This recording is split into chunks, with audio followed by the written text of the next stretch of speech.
उत्तरकांड में भगवान श्री राम कह रहे हैं कि हे महर्षि अगस्त्य जी महाराज, हमको ऐसा लगता है कि समस्त सद्गुणों ने हनुमान जी को ही अपना निवास स्थान बना लिया है। हनुमान जी के जैसा शौर्य किसी में नहीं दिखाई पड़ता। शर्मा जी, बहुत से लोग शूरवीर तो होते हैं, शौर्य तो उनमें होता है, पर दक्षता नहीं होती है। अब इतिहास की उन घटनाओं के स्मरण की आवश्यकता नहीं है। इतिहास का अनुशीलन करने वाले ऐसी तमाम चीजों को ध्यान में रखते हैं। हमारे जो पूर्वज थे उनमें शौर्य कम नहीं था, पर जिनमें शौर्य है आवश्यक नहीं उनमें दक्षता हो, कुशलता हो। दक्षता के अभाव में उनका शौर्य किसी काम में नहीं आया। पृथ्वीराज चौहान में कम शौर्य था क्या? शौर्य तो कम नहीं था, पर जितना शौर्य था वैसी ही दक्षता का आश्रय यदि उन्होंने लिया होता तो मुगल भारत की पवित्र धरती पर अपने पैर जमाने में समर्थ नहीं हो सकते थे। हर बार परास्त करके उसको छोड़ देते थे। अरे भाई, ऐसे आक्रांता को छोड़ने की क्या आवश्यकता थी? 17 बार देखो हमने छोड़ दिया। अरे भाई, रिपु रुज गनीय न छोट, शत्रु को रोग को कभी छोटा नहीं समझना चाहिए। हनुमान जी ने ऐसा नहीं किया।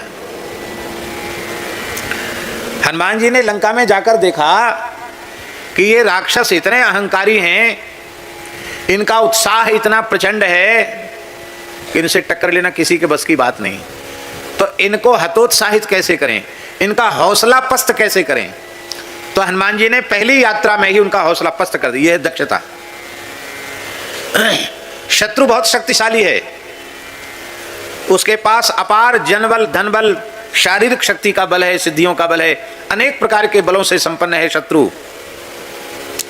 किंतु नीति यह कहती है कि पहले वार में ही तुम भले ही कमजोर हो, पर ऐसा वार करो, ऐसा प्रहार करो कि तुम्हारे एक ही प्रहार में शत्रु का हौसला पस्त हो जाए, फिर उत्साहित नहीं होगा। छत्रपति शिवाजी जो सफल हो पाए उसके मूल में कारण यह था, शौर्य तो उनमें खूब था, पर शौर्य के साथ दक्षता भी थी। ऐसा नहीं था कि हम मर जाएंगे पर युद्ध में पीठ नहीं दिखाएंगे। अरे भाई, पीठ दिखाने की क्या बात है? जहां जरूरत पड़े वहां भाग लो, जहां जरूरत पड़े वहां खड़े हो जाओ। इस कुशलता के कारण छत्रपति शिवाजी सफल हुए। हम कोई कोबड़ छोट का तपरादू बड़ा छोटा नहीं बता रहे हैं, पर शौर्य के साथ दक्षता जरूरी है। हनुमान जी ने पहली यात्रा में 5 सेनापतियों का वध किया। कितना?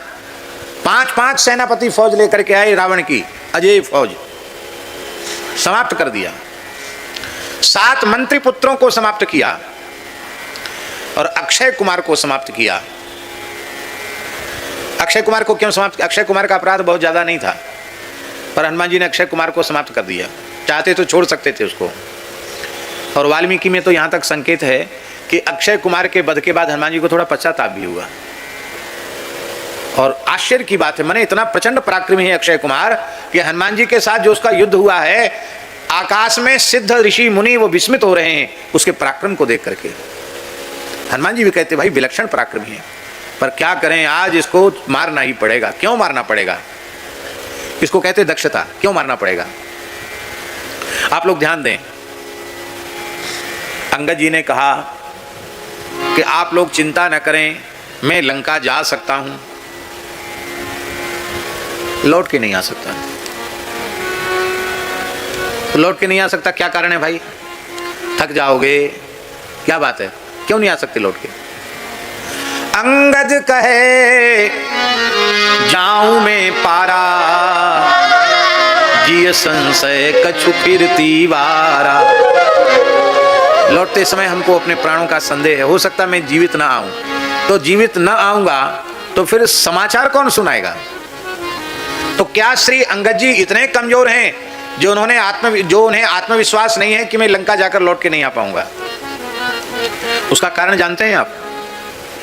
उसका कारण यही है कि अंगद भी कोई सामान्य बाप का बेटा नहीं था, बाली का पुत्र था। जैसे यहाँ भी बड़े आदमी जो हो जाते हैं उनके बालक बालिका यहाँ नहीं पढ़ते हैं, विदेश में जाके पढ़ते हैं, अमेरिका पढ़ रहे हैं, लंदन पढ़ रहे हैं, जर्मन पढ़ रहे हैं। ऐसा होता कि नहीं?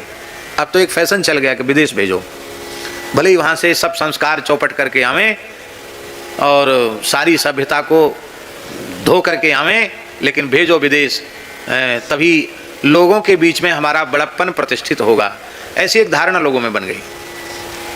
उस समय क्या था, उस समय बाली भी बहुत प्रभावशाली था। बाली ने अपने पुत्र को पढ़ने के लिए देव गुरु बृहस्पति की पाठशाला में भेजा था। स्वर्ग में पढ़ने जाता था बाली, आप सोचो, वहां पढ़ने जाता था। और भैया, जब बाली का पुत्र अंगद बृहस्पति के गुरुकुल में पढ़ सकता है तो रावण कोई कमजोर है? रावण तो बाली का मित्र था, इसलिए रावण का पुत्र अक्षय कुमार भी बृहस्पति की पाठशाला में ही पढ़ता था। और दोनों में बालक बालकों में प्रेम तो होता ही है, प्रेम प्रेम में झगड़ा भी होता है। रावण और बाली की मैत्री प्रसिद्ध थी, अक्षय कुमार और अंगद की भी मैत्री थी। पर अंगद थोड़े मजबूत ज़्यादा पढ़ते थे, वो कभी कभी पिटाई कर देते थे अक्षय कुमार की। अक्षय कुमार थोड़ा कम था, आयु में भी कम था, साल 2 साल अंगद से छोटा था। तो बच्चों में आपस में विद्यालय में मारपीट हो जाती है तो किसको शिकायत करेंगे? गुरुजी को।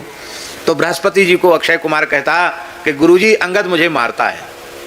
ठीक है, कोई बात नहीं, हम अंगद को समझा देते हैं। समझाया, 2 बार 3 बार हो गया, अब तो गुरुजी नाराज हो गई, तो बड़ा उद्दंड है, उद्धट है, बार बार पीट देता है। तब बृहस्पति ने कहा, ए अंगद, कान खोलकर सुन, आज के बाद यदि तुमने अक्षय कुमार को मारा और अक्षय कुमार ने एक भी थप्पड़ तुम्हारे ऊपर चला दिया तो तुम निष्प्राण हो जाओगे। अक्षय कुमार के एक ही प्रहार से तुम निष्प्राण हो जाओगे। ये बृहस्पति जी ने श्राप दे दिया था। तो हनुमान अंगद जी जानते थे, जी संशय कछु फिरती वारा, रावण को पता है कि मेरे बेटे को ये आशीर्वाद प्राप्त है तो वो जरूर भेजेगा, हम कुछ ना कुछ उपद्रव तो करेंगे, रावण ठंडा पड़ेगा नहीं। और कहीं अक्षय कुमार ने मेरे ऊपर प्रहार किया तो मैं तो निष्प्राण हो जाऊंगा। तो उन्होंने अंगद जी को लंका में बढ़िया प्रेम से निर्विघ्न रूप से आने जाने का रास्ता साफ कर दिया हनुमान जी ने। यह है हनुमान जी की दक्षता।